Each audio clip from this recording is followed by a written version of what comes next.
Okay, today we're going to talk about logos. Now, logos are one of those things, a brand name is super important. It's the most important.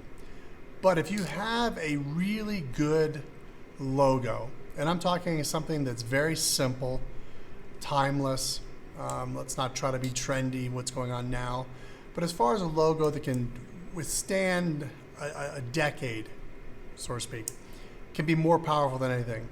If you've got a great logo, it can be iconic. It can be, without shouting the name, you can look at a logo and know what it means and know its DNA. I think that logo design is very important also when you're doing it, to think of the long term. Not only that, but how simple can you make it and still have people understand what it is?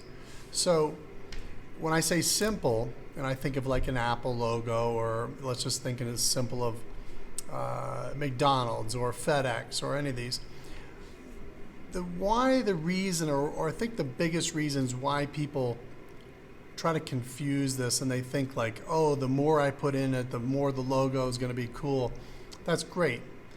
But when you're embellishing a logo, so when I say embellishing, when you silkscreen it's one thing, and when you embroider it's one thing, when you emboss it's one thing, when you laser cut it, you sketch it, you pencil it. I mean, there's all these different things, applications. Obviously, the more DPI, the more intricate it can be, but when you get down to like stamping it on a piece of leather, or let's say you're putting it on the side of a sunglass, or you're putting it on a temple of a sunglass, you have to know how small you can make that logo and still understand what it is. So when you see these very simple logos, you understand that it took some serious time to get that way, because less is more in the logo business. Now, also in logos, you have to look at, if you want to put it not only on a t-shirt, because that's the most simple, basic way, everybody thinks about it, no big deal. But if you wanted to take that logo and put it on a left or right side of something, let's just say you had a shoe or you had a sunglass and you had to put it on either side of the temples, something that's simple that works on both sides, so it's not just a one-directional logo. So I also think of the simplicity of logos, so that when you do start to put it on something extremely small, you still can understand what it is. Like I said, it's easy to put something on a t-shirt because t-shirts are massive and you've got a lot of landscape and your DPI is pretty high comparatively to embossing something or embroidering, or even a 3D embroidery. A lot of times things close in when you try to do some puffy embroidery. So logo design, I think at the end of the day, is very important. If you can come up with something and create something that is simple but still gets the name across without the name, you've won that battle. So not everybody has a logo.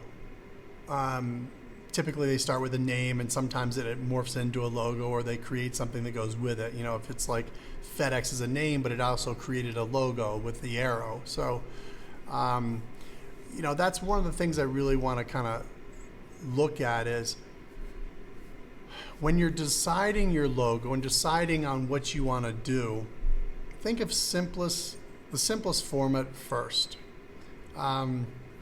Also, when you're looking at logos, I think it's got to be timeless as well.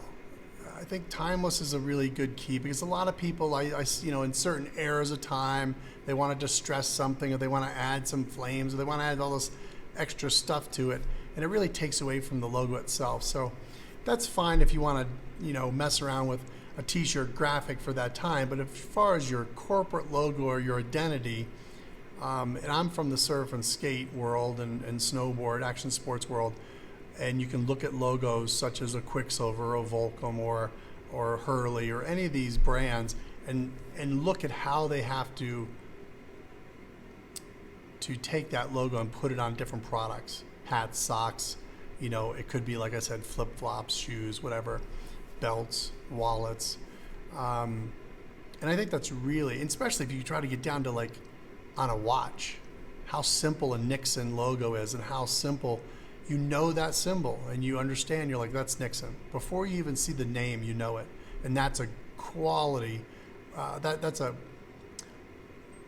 a really hard thing to do, but once you do it, that shows how good you can be. And I think the Nixon did a great job. There's plenty of brands out there. I can't say that there's only a few. There's a lot of great brands, and I think that that's one of the branding exercises. And when you're really taking the time to build your brand, think of this in the beginning. I made a mistake. I started using a flame logo for mine in 1996, and literally as I learned, me putting it on different products, I learned on how I made a mistake on building that logo in the first place. So, and I'm as hard as critic as anybody. So when I started to do it, I had to shorten it and widen it, and over 20 some years, it started to morph into something that actually worked better for the long term. I try to tell people, start with the logo that you're going to end with. Make that from the beginning, that iconic logo. I didn't do that, and that's one of the fails, as you would say. I think that brand identity is much easier when you have a logo that's over the whole time. Changing names is dramatic, but changing, if you have the same name and you change your logo and you manipulate it too much, you lose that identity. So I think it's really important to take the time, be as simple as possible, think of less is more, and then think of all your embellishments, what kind of products, because you may start off with making sunglasses, but then you might end up making accessories like belts and wallets and such. So you have to think of that logo in a long term. So that's my key. That's my bit of advice for that, is take your time with your logo, keep it simple, and look at it for the decade or 2 decades, not what's trending now, because that's never going to work. Things move too quickly, and we have to worry about keeping that same distinct icon throughout the whole time. So that's just another tidbit from me. And if you have any questions or comments, leave them below, and we'll go from there. Thanks.